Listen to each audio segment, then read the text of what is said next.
Voilà, je vous ai épargné le ponçage. Vous avez sûrement dû le voir en accéléré parce que tout le monde s'est poncé. Donc ici, ce qu'on va faire par rapport aux chutes de bois que j'ai ici, j'espère que j'ai le bon truc. Évidemment, avec ma chance, c'est sûrement pas le bon. L'autre est sûrement à l'intérieur, évidemment. C'est pas grave, on va prendre un mètre et je sais que l'épaisseur d'ici, ce que tu es d'ici, fait plus ou moins 2 cm.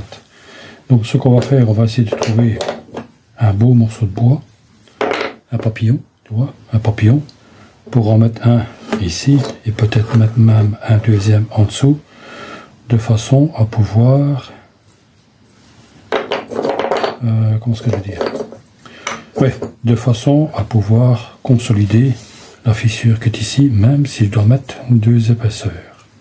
Combien est-ce que ça fait, ça? 1,5. J'aurais cru que j'aurais eu plus grand, mais ici ça fait 2 cm. Si mes souvenirs sont bons, je pense que ça doit faire exact 2 cm. J'aurais pris un à moins que celui-ci, 1,5 cm.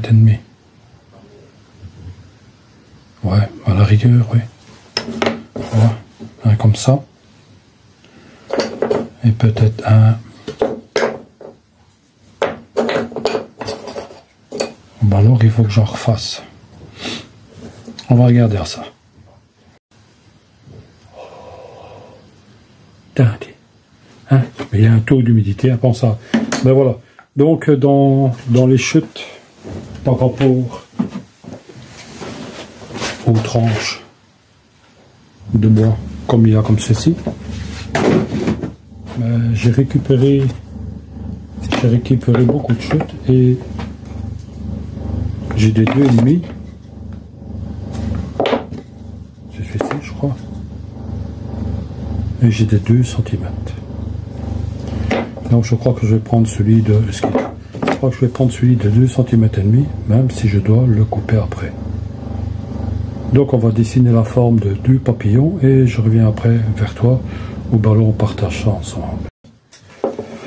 J'utilise des crayons de la firme Lyra, je tiens toujours encore une fois à les remercier. Soit que j'utilise un grand morceau comme celui-ci, soit que j'utilise un plus petit, soit que j'utilise, je sais que j'ai des grands, des petits, ah ben voilà, ou des moyens. Peut-être un grand. Ouais, on va essayer un grand. Parce que j'arriverai à le faire en 2 fois. On va voir. Non, 2 fois. Un grand en 2 fois, c'est trop. Ah ben ici, on l'a moyen. Donc, nous allons le marquer.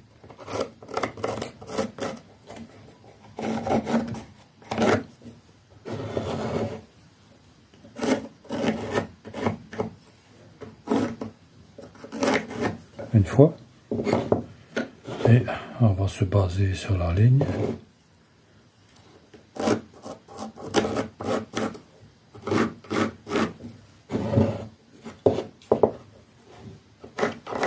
Je sais que c'est peut-être pas comme ça qu'on fait, mais je n'ai pas de gabarit pour faire des papillons. Donc, je tire mon plan. Voilà. Nous allons mettre toutes les chutes de côté. Ça peut toujours servir. Et on se retrouve décidément juste après pour la découpe. Pour la découpe, nous allons utiliser, mais ça je te montrerai après, l'acier à ruban Parkside. La lame d'origine a été retirée, donc nous avons mis une lame Power Plus. Je te montrerai ça après.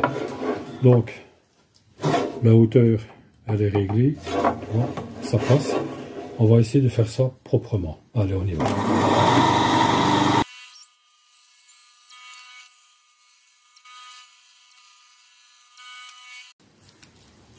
Je suis de retour, j'ai été chercher mes lunettes parce que quand c'est pour travailler près, on voit pas clair.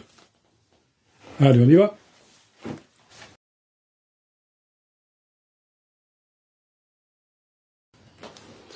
Voilà, tu as vu la découpe des deux papillons.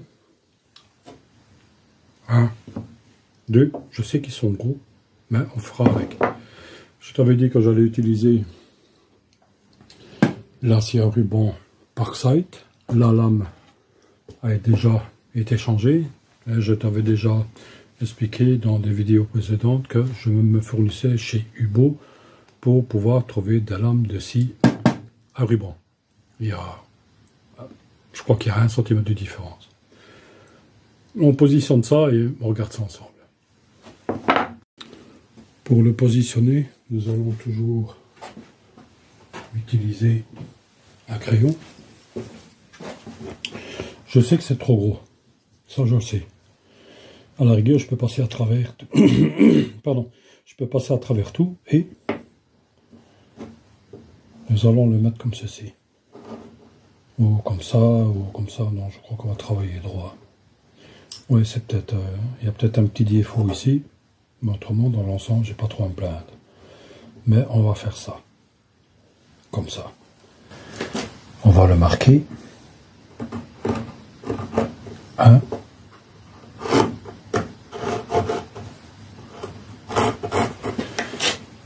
Si il y a un autre moyen de faire ça autrement, n'ayez pas peur de me le dire en commentaire. Ce serait bien gentil de votre part. Moi, je suis toujours novice là-dedans. J'essaie toujours de faire pour un mieux. Il y a énormément d'humidité. Putain. Je ne pensais pas ça. Je crois que les 2 couches que j'ai mises, je crois que ce ne sera pas trop. Habituellement, je vais utiliser un ciseau de menuisier, mais je n'ai pas trop envie de me casser le cul. Donc, nous allons utiliser autre chose. Je n'ai pas trop envie de me casser le cul. Power Plus, c'est une jaune. Et nous allons utiliser l'outil multifonction. Il va excessivement bien. J'ai fait tous mes travaux, mes modifications de porte, enfin le bas de porte. Et il est ci, et il est là, pour ci, pour là. Donc je me suis dit, pourquoi encore se casser le cul à faire ça avec un ciseau de menuisier, en essayant de trouver. Et comme je vois, il faudra que je prenne des ustensiles de réserve, parce que comme vous pouvez remarquer, celui-ci, il est légèrement chauffé. Voilà. Attends à mes yeux, hein. Bois, plastique, ils disent métal, hein, mais mes travaux ont eu raison de la lame. Donc ça c'est le fournisseur de Power Plus, c'est Creator. Et ça aussi, j'avais fait une vidéo sur ceci. Donc il y a 20 pièces, c'est Creator. Creator Varo et Power Plus, c'est exactement le même. Donc le prix de une lame comme ceci, te rajoute, je crois que c'est une affaire de 5 €, est un coffret complet comme celui-ci. Et nous allons utiliser celui pour le bois, tu vois. Ici, il fait marquer bois, plastique, métal. Ça fait un. Ça fait un. Et nous avons, même si tu le vois un peu en oblique, hein, ici c'est bois, plastique, métal, mais plus petit. Bois, rien qu'ici. Ici c'est bois et plastique. Et tu vois la grandeur de la lame. Et encore plus petit. Donc on va essayer de prendre quelque chose qui soit, hein, qui soit plus ou moins correct, hein, par rapport à la grandeur de ça ici. On va essayer de ne pas trop faire d'efforts. Ouais, hein, pas trop faire d'efforts. On se comprend. Non, ça c'est trop grand. Donc on va prendre tout en dessous. Donc nous allons prendre celle-ci. Celle-ci, je sais pas si j'ai un mètre sous la main. Si, j'ai un mètre sous la main. Celle-ci fait, donc, je te remontre, tu vois. Bois et plastique, Creator. Et la lame fait 2 cm. Ouais, 2 cm. On ouvre. La mâchoire s'ouvre. On vient le positionner. Et une fois qu'il est dans ses ergots, hop, fini, terminé. Nous allons mettre notre casque de protection. Ça fait énormément de bruit, mais on va essayer de faire avec. Hein? Allez, on y va.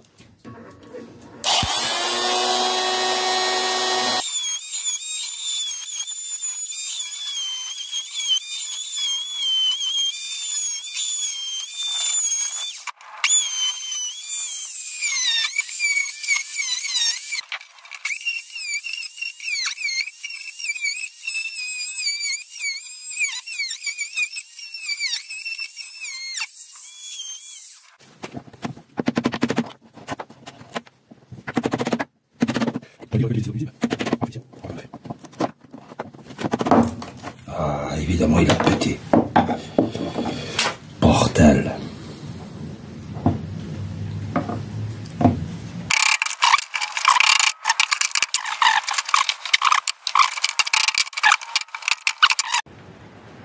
Ça se termine. C'est tout pour aujourd'hui. Donc ici, ben, on va utiliser de la colle instantanée et de la pâte à bois qu'on aura fait nous-mêmes. Pour ce côté ici, c'est la même chose. Pour la petite fente qui est ici, c'est la même chose. Et pour ça aussi, ce sera la même chose. Donc la pâte à bois que je vais faire moi-même, c'est de la colle à bois plus de la sciure de bois que j'ai toujours en réserve. Quand je vide les réceptacles, voilà ce que c'est. Tu vois. Et avec ça, je rajoute de la colle à bois, ou alors de la colle blanche traditionnelle qu'on vend dans le commerce. Et je vais coller ça. Désolé de passer devant toi. Donc tu vois, je vais devoir en mettre beaucoup. Oui, je suis d'accord, je suis conscient. Jamais oublié que c'est du bois de palette. C'est la première fois que je réalise un machin comme ça. Le bois est dur, est très dur. Et pour tout égaliser, mais voilà, on va utiliser ça. Je vais le monter sur une meuleuse d'encre ou une discuse, parce que moi je dis une discuse. Tu vois, c'est juste ça. Attends.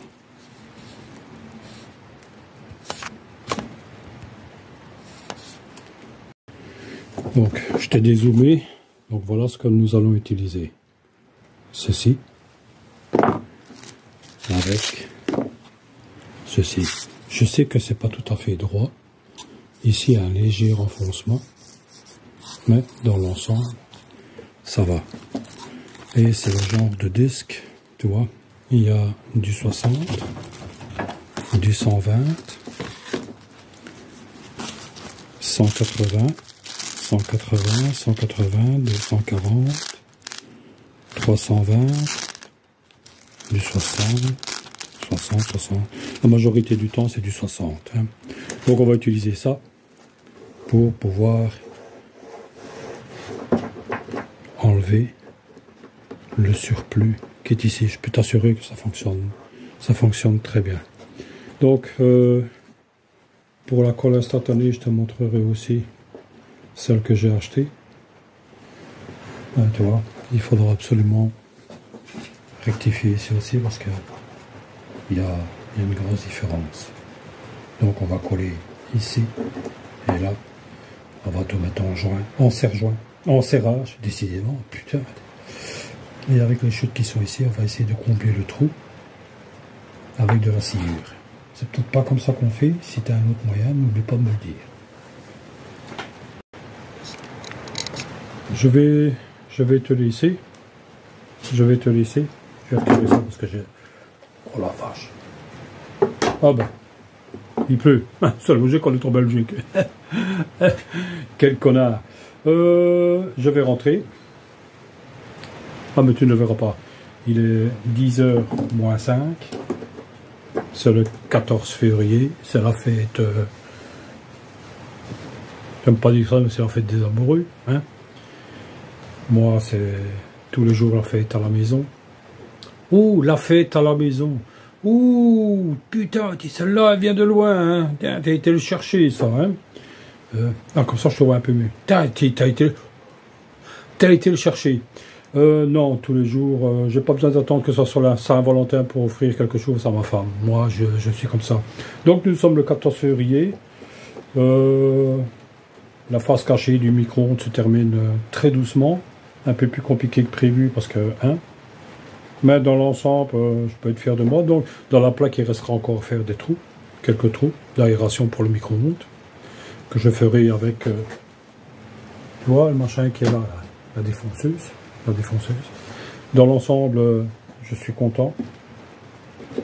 Sur ce, je vais te laisser. Passe une bonne journée, une bonne semaine, un bon week-end. Je ne sais pas quand elle va sortir, mais ce sera mis dans la description, comme quoi,